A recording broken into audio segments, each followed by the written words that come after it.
Shalom saudaraku, saya bersuka cita bisa bertemu saudara kembali melalui tayangan ini. Saudaraku, apakah saudara sudah mempraktekkan kebenaran yang sudah saya bagikan pada waktu yang lalu tentang membaca firman Tuhan dan berdoa? Saudaraku, kalau saudara praktekkan itu, saudara akan melihat banyak perkara-perkara yang luar biasa terjadi di dalam hidup saudara. Amin. Nah, saya akan melanjutkan pada saat ini kebenaran yang berhubungan dengan eh, tentang membangun hubungan dengan Tuhan. Tapi pertama-tama saudaraku, kita buka firman Tuhan dari 2 Timotius 4 ayat 7 sampai 8.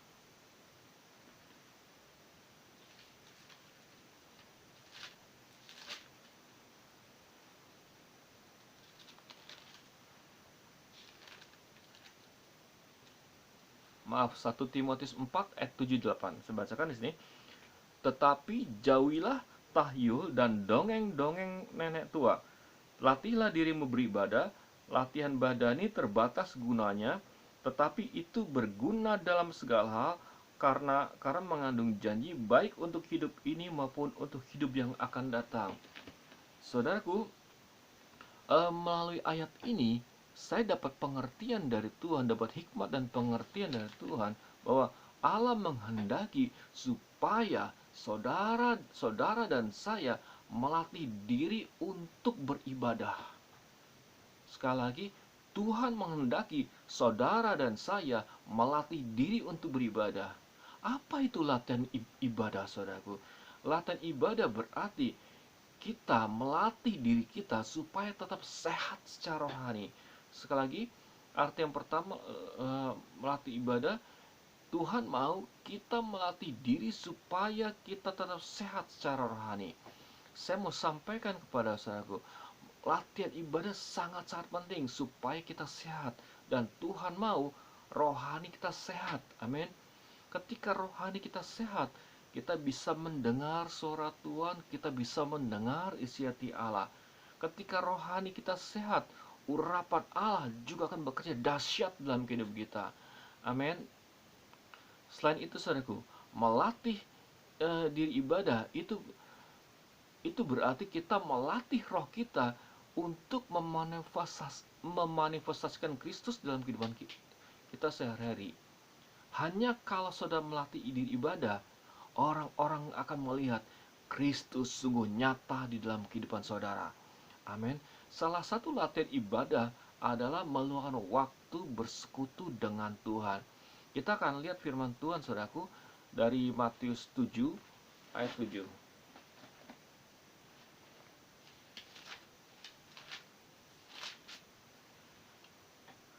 Firman Tuhan berkata di sini, "Mintalah, maka akan diberikan kepadamu. Carilah, maka kamu akan mendapat. Ketoklah, maka pintu akan dibukakan bagimu." Nah, saudaraku, berdoa adalah salah satu bagian persekutuan pribadi kita dengan Tuhan. Pada bagian yang lalu, saya sudah menyampaikan atau kita sama-sama sudah belajar apa itu arti doa. Doa itu berarti kita mengajukan permohonan atau permintaan kepada Tuhan. Nah, pada bagian ini saya akan mengupas bagaimana caranya supaya doa kita, permohonan yang sudah kita ajukan kepada Tuhan, sudah kita jawab, kita dapat jawabannya. Saya percaya ini adalah kerinduan kita semua.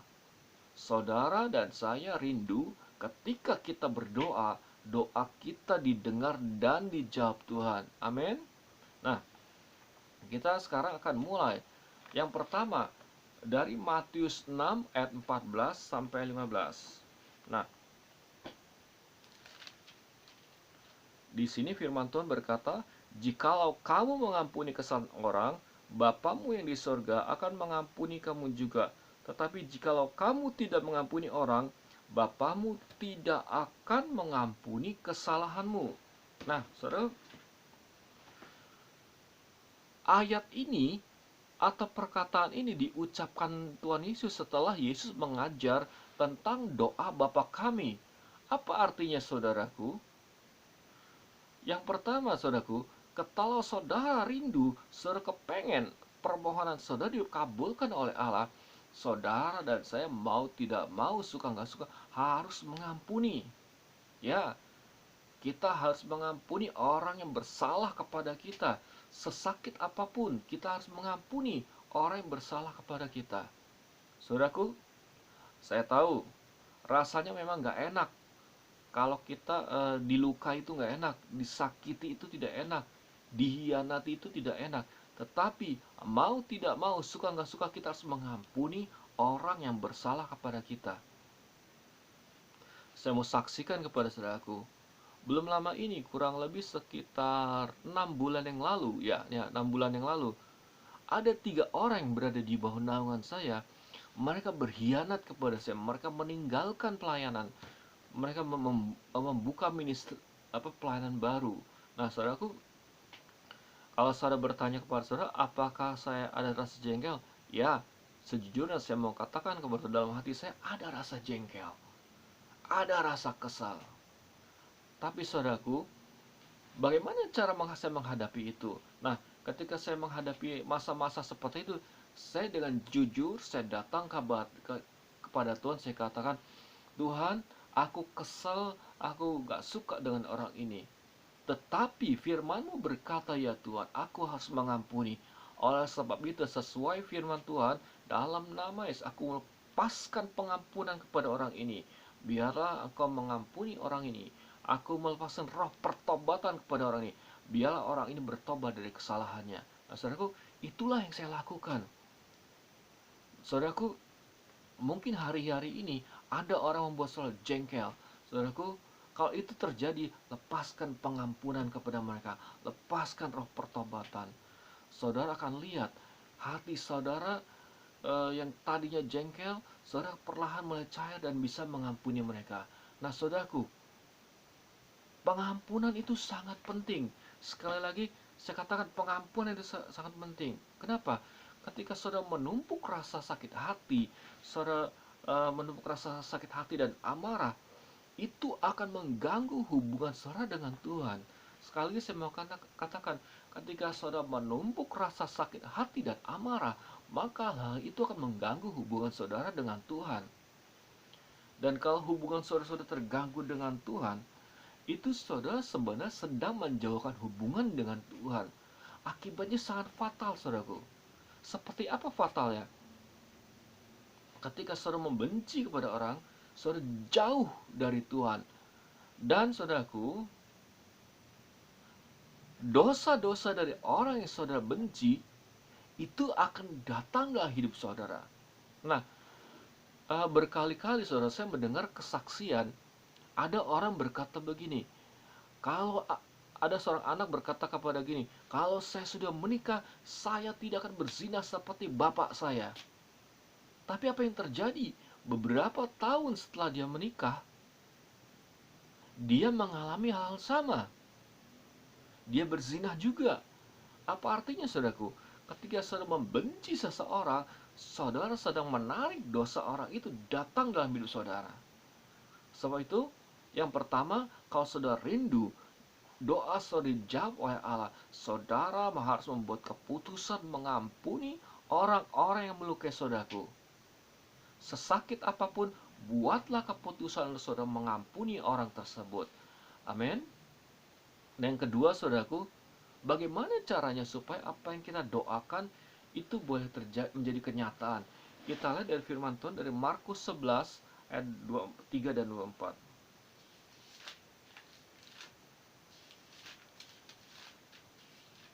Saya ulangi, Markus 11 ayat 23 dan 24. Firman Tuhan berkata, Aku berkata kepadamu, sesungguhnya barang siapa berkata kepada gunung ini, beranjaklah dan tercampaklah ke dalam laut, asal tidak bimbang hatinya, tetapi percaya bahwa apa yang dikatakannya itu akan terjadi, maka hal itu akan terjadi baginya. Karena itu, aku berkata kepadamu, apa saja yang kamu minta dan doakan, percayalah bahwa kamu telah menerimanya, maka hal itu akan diberikan kepadamu. Nah, saudaraku, yang kedua, kalau saudara mau apa yang saudara doakan dijawab oleh Tuhan, saudara harus percaya dan berkata-kata. Bukti saudara percaya adalah saudara berkata-kata dan mengucap syukur. Tapi ada tetapinya, saudaraku. Maksud ayat ini bukan berarti saudara bisa meyakini segala sesuatu dan memperkatakannya. Contoh, misalnya saudara jatuh cinta kepada seseorang dan orang itu sudah menikah. Saudara tidak bisa berkata, Tuhan, aku percaya Engkau menjawab doaku dan dalam nama Yesus orang itu jadi istriku. Tidak bisa seperti itu, saudaraku. Atau mungkin saudara ngelihat saudara sedang berdoa untuk dapat mobil, lalu saudara sedang jalan-jalan ngelihat ada mobil diparkir, lalu saudara katakan dalam nama Yesus mobil ini jadi milikku. Tidak bisa seperti itu. Lah kalau mobil itu jadi milik saudara, lalu orang itu gimana? Nggak bisa, saudaraku. Saudaraku, iman harus dilandaskan pada kehendak Allah. Sekali lagi saya mau katakan, iman harus dilandaskan kehendak Allah. Jadi, permohonan doa saudaraku, permohonan doa saudara harus dilandaskan oleh kehendak Allah, bukan kemauan saudara pribadi. Amin. Oleh sebab itu, mau tidak mau, saudara harus meluangkan waktu untuk bersekutu dengan Tuhan. Ketika saudara bersekutu dengan Allah melalui firman-Nya, saudara akan tahu. Saudara akan tahu apa yang saudara minta itu berkenan atau tidak di hadapan Tuhan. Tuhan setuju atau tidak, saudaraku. Nah, saudaraku,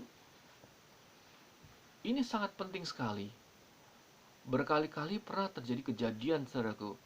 Ada pendeta, dia kepengen punya gedung yang luar biasa. Akhirnya dia membuat rencana, membuat proposal gedung yang hebat. Dia ajukan proposal kemana-mana, dia sudah berdoa. Ternyata, saudaraku, dia malah dililit oleh hutang. Kenapa? Karena dia tidak coba kenali dulu apa yang menjadi kehendak Tuhan untuk masalah gedung ini. Jadi, saudaraku, saudara harus percaya dan memperkatakan apa yang saudara doakan. Tapi bukan berarti saudara bisa meyakini segala sesuatu dan berkata-kata. Nah, dalam pengalaman pribadi saya, saudaraku, ketika saya mendoakan orang sakit, tidak semua orang sakit yang saya doakan itu seketika itu juga saya sudah sembuh. Apa yang saya ajarkan kepada mereka? Saya mengajarkan mereka begini, coba Bapak Ibu yang belum disembuhkan, setiap hari katakan nih, dalam nama Yesus aku bersyukur. Saya mengajar mereka begini, dalam nama Yesus aku bersyukur kepadamu ya Bapa, oleh bilur-bilurmu aku sudah sembuh. Jadi saya melatih mereka supaya mereka percaya Allah sudah menyembuhkan mereka. Tapi percaya saja tidak cukup, mereka harus berkata-kata, khususnya dalam mengucap syukur. Saya ajar mereka untuk mengucap syukur. Mereka bersyukur oleh bilur-bilur Yesus mereka sudah sembuh. Lalu, saudaraku, mereka saya minta berkata kepada sakitnya. Misal tangan yang sakit, mereka perkatakan dalam nama Yesus, tangan saya sudah sembuh. Dan begitu banyak orang yang sudah mengalami kesembuhan karena percaya dan berkata-kata. Jadi yang menyembuhkan bukan saya, bukan saya yang hebat, jemaatlah yang hebat, sehingga kesembuhan itu terjadi. Amin, saudaraku. Belajarlah percaya kepada Tuhan dan memperkatakan apa yang Tuhan janjikan dan apa yang saudara doakan. Nah, contoh dalam pengalaman saya pribadi, ketika saya membutuhkan masalah keuangan, misal saya butuh 1 juta, saya berdoa, Tuhan aku butuh 1 juta, aku minta 1 juta. Lalu apa yang saya lakukan setelah saya mintakan? Saya katakan gini, Tuhan aku bersyukur kepadamu. Saya mengatakan bersyukur sebagai tanda saya percaya Tuhan pasti jawab doa saya. Tapi bukan cuma itu, saya perkatakan begini, dalam nama Tuhan Yesus aku dapatkan uang yang dari Tuhan, yang Tuhan sediakan buatku. Dan seringkali itu terjadi. Ya pernah juga itu nggak terjadi, saudaraku. Berkali-kali juga nggak terjadi. Tapi ketika saya melihat dalam kehidupan saya, ketika saya percaya dan memperkatakan, banyak hal besar terjadi. Mulailah saudaraku percaya kepada Tuhan apa yang saudara doakan, dan saudara harus mulai memperkatakannya. Amin. Jadi saudaraku, yang pertama, kalau saudara rindu doa saudara dijawab oleh Tuhan, saudara yang pertama harus mengampuni. Kedua, saudara harus percaya dan memperkatakan firman Tuhan. Saudara harus percaya dan memperkatakan janji-janji Tuhan. Saudara harus percaya dan memperkatakan apa yang saudara doakan. Nah, yang ketiga kita lihat dari Yakobus 4 ayat 3.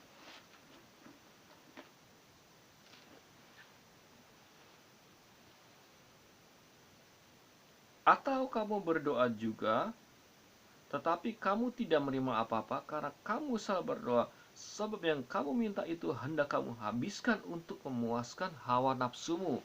Nah, yang ketiga saudaraku, saudara harus berdoa sesuai kebutuhan saudara. Sekali lagi, berdoalah sesuai kebutuhan saudara. Alkitab berkata, kalau kita meminta untuk kepuasan kita, itu salah dan tidak berkenan kepada Tuhan. Nah, sekali lagi saya katakan, saudara harus berdoa sesuai kebutuhan saudara, bukan semau-maunya saudara. Kalau saudara berdoa sesuai kebutuhan saudara, pasti Tuhan jawab. Sekali lagi, kalau saudara berdoa yang saudara doakan sesuai kebutuhan saudara, pasti Tuhan akan menjawab. Tetapi kalau saudara berdoa tidak sesuai dengan kebutuhan saudara, atau hanya saudara untuk memuaskan hawa nafsu saudara, saya yakin itu pasti tidak dijawab. Nah, saya mau cerita pengalaman saya, saudaraku. Saya pernah kesal dengan seseorang hamba Tuhan karena dia berhutang tidak bayar. Nah, karena dia itu, saya berkata kepada dia, "Oh Tuhan, hamba Tuhan ini sungguh kurang ajar, utang tidak bayar. Tuhan, aku minta Tuhan, beri aku uang supaya aku bisa membeli tanah di depan gerejanya." Menurut saudara, apakah permintaan itu berkenan di hadapan Tuhan? Oh, tentu tidak. Nah, saudaraku, atau mungkin saudara tadi seperti yang saya katakan, saudara berdoa minta mobil. Berdoa minta mobil salah? Tidak, saudaraku. Tapi kalau saudara minta itu untuk kepuasan saudara, supaya saudara gaya, saudara tidak akan menerima jawabannya dari Tuhan. Amin. Jadi yang pertama, kalau saudara doa, saudara mau jawab, yang pertama mengampuni. Kedua, saya harus belajar percaya dan berkata-kata. Yang ketiga, berdoalah sesuai kebutuhan hidup saudara. Jangan berdoa untuk memuaskan keinginan saudara. Nah, yang keempat, saudara, masih dari Yakobus 4 juga, kita lihat.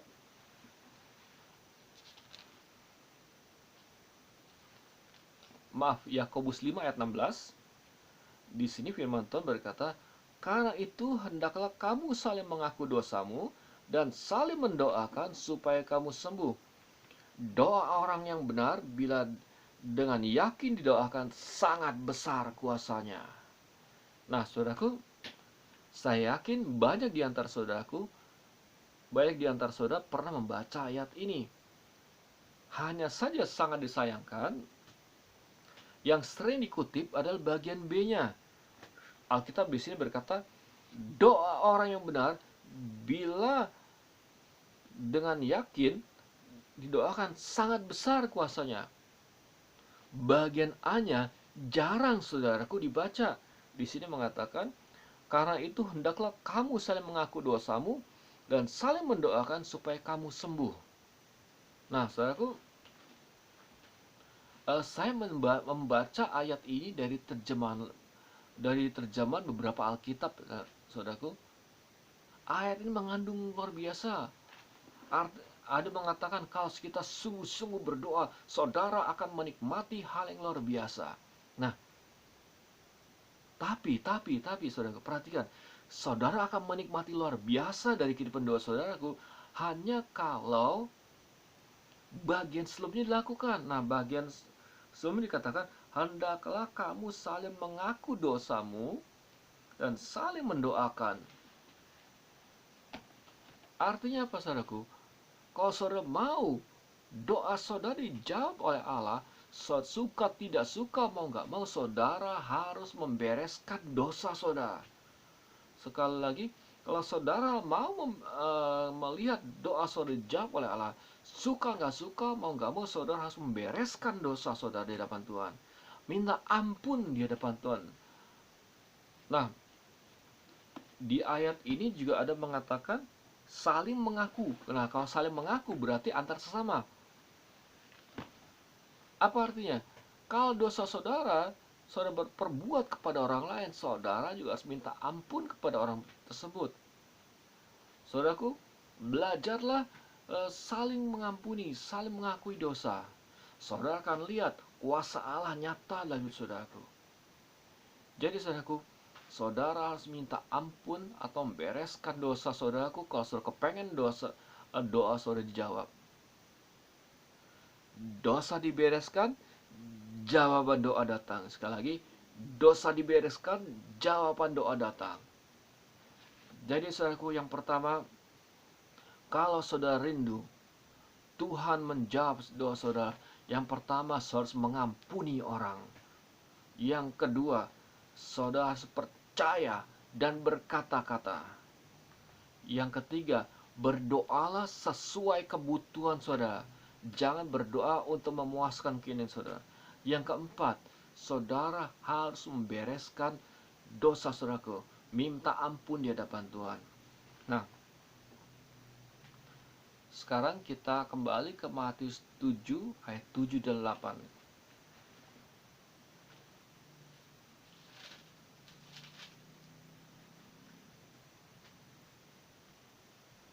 Matius 7 ayat 7 8 yang pertama kali tadi saya bacakan, tapi kali ini kita baca juga ayat 8-nya.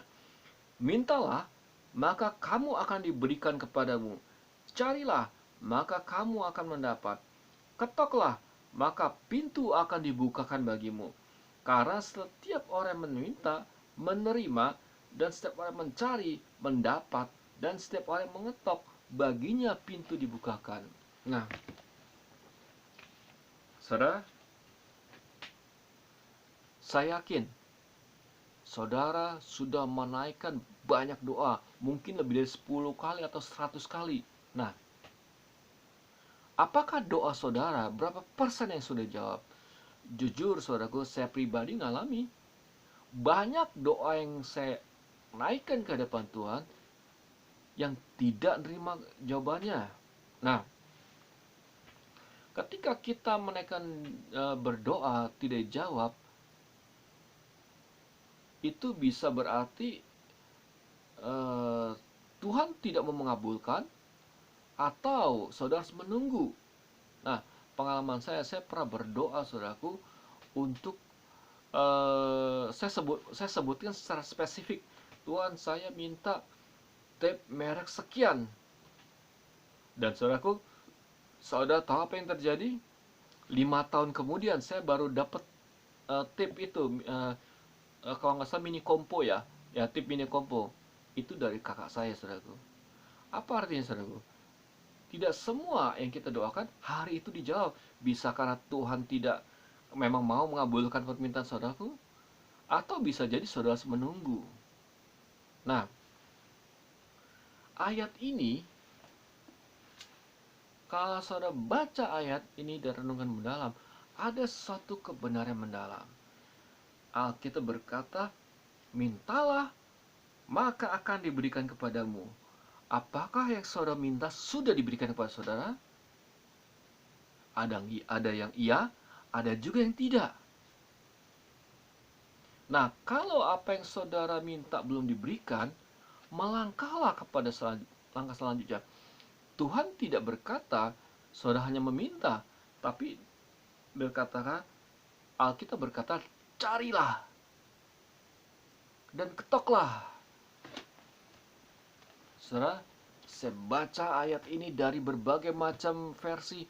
Wow, saya dapat hikmat yang sangat luar biasa. Nah, ketika saudara meminta kepada Tuhan, saudara sedang mengajukan permohonan secara khusus. Contoh, saudara minta mobil, minta kendaraan, saudara berdoa minta uang, itu saudara sedang mengajukan permohonan secara khusus. Nah, saya mau sampaikan kepada saudara, usahakan ketika saudara mengajukan permintaan, permintaan itu spesifik, saudaraku. Nah, setelah meminta, Tuhan mau kita mencari. Apa sih sebenarnya mencari? Saudara, Tuhan mau kita mencari kehendak Tuhan secara khusus. Nah, bagaimana caranya? Misalnya, saudara mengajukan permohonan doa, ternyata doa itu belum jadi, mungkin sudah lebih dari setahun apa yang saudara doa dan minta belum menjadi kenyataan. Datanglah ke hadapan Tuhan, saudara. Carilah apa yang menjadi kehendak Tuhan dalam hal itu. Contoh, Alkitab berkata oleh bilur-bilurnya saudara sudah sembuh. Saudara sudah berdoa supaya mengalami kesembuhan. Bahkan mungkin saudara sudah didoakan supaya sembuh. Kenyataannya itu belum terjadi. Apa yang saudara lakukan? Harus lakukan. Carilah kehendak Allah. Cari isi hati Tuhan. Saya punya kebiasaan ketika saya berdoa, saudaraku, kebutuhan saya tidak tercukupi, saya datang ke hadapan Tuhan. Aku sudah berdoa, bahkan aku sudah bekerja. Kenapa hasilnya seperti ini, tidak seperti yang saya harapkan dan doakan? Saya cari tahu isi hati Tuhan. Dan saudaraku, kalau kita sungguh-sungguh mencari tahu apa yang menjadi isi hati Tuhan, Tuhan akan menjawabnya, Tuhan akan menyatakan dirinya. Nah, berikutnya di sini dikatakan ketoklah. Mengetok itu berbicara meminta dengan cara yang akrab. Apa artinya, saudaraku? Atau pesan apa sih sebenarnya yang sedang Tuhan sampaikan melalui ayat ini? Nah, saudara, sebenarnya Tuhan sedang berkata, ketika saudara berdoa, mengajukan permohonan dan doa seperti dijawab, Tuhan mau saudara mulai lebih lagi membangun hubungan dengan Tuhan. Dan saya mau sampaikan kepada saudara pada pagi hari ini, persekutuan saudara dengan Tuhan itu lebih penting daripada jawaban doa untuk hidup saudara. Sekali lagi saya mau katakan, persekutuan pribadi saudara dengan Tuhan lebih penting dari jawaban doa saudara. Inilah, saudaraku, yang terpenting dalam hidup kita. Saudara, ketika Tuhan Yesus disalibkan, apa yang terjadi? Alkitab dengan jelas berkata, tirai di bait suci terbelah dari atas sampai bawah. Itu apa artinya? Bukan dari bawah ke atas, tapi dari atas ke bawah. Artinya, Tuhan mau atau Tuhan menghendaki umat Tuhan meluangkan waktu bersekutu dengan Tuhan. Saudara, di zaman perjanjian lama, kalau saudara baca Alkitab, hanya orang tertentu yang bisa masuk dalam ruang Maha Kudus. Orang itu adalah imam besar. Imam aja tidak semuanya bisa masuk, saudaraku. Hanya imam besar yang bisa masuk dalam ruang Maha Kudus. Kita bersyukur kita hidup di dalam perjanjian baru. Kita bisa masuk dalam Maha Kudus, kita bisa bersekutu dengan Tuhan. Tuhan mau saudara dan saya lebih lagi membangun hubungan dengan Tuhan. Amin. Nah, kita lihat, saudaraku. Kita lihat dari Yohanes 15 ayat 7.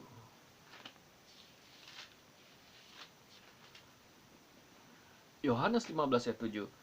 Di sini berkata, "Jikalau kamu tinggal di dalam aku dan firman-Ku tinggal di dalam kamu, mintalah apa saja yang kamu kehendaki dan kamu akan menerimanya." Nah, Alkitab berkata di sini, mintalah apa saja yang kamu kehendaki. Nah, banyak orang salah paham tentang ayat ini, saudaraku.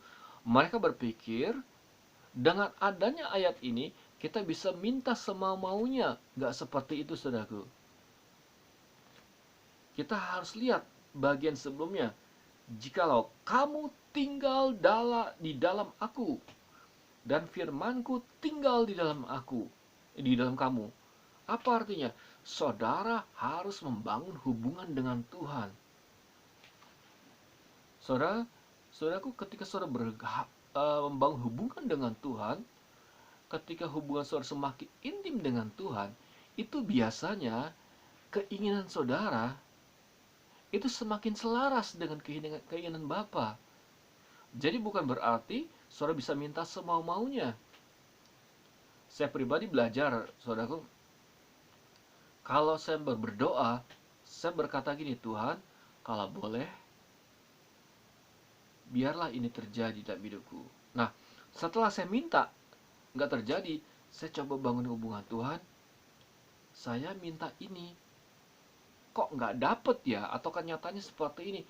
Ketika hal itu terjadi, saudaraku, saya mulai membangun hubungan saya dengan Tuhan. Saya tingkatkan persekutuan pribadi saya dengan Tuhan.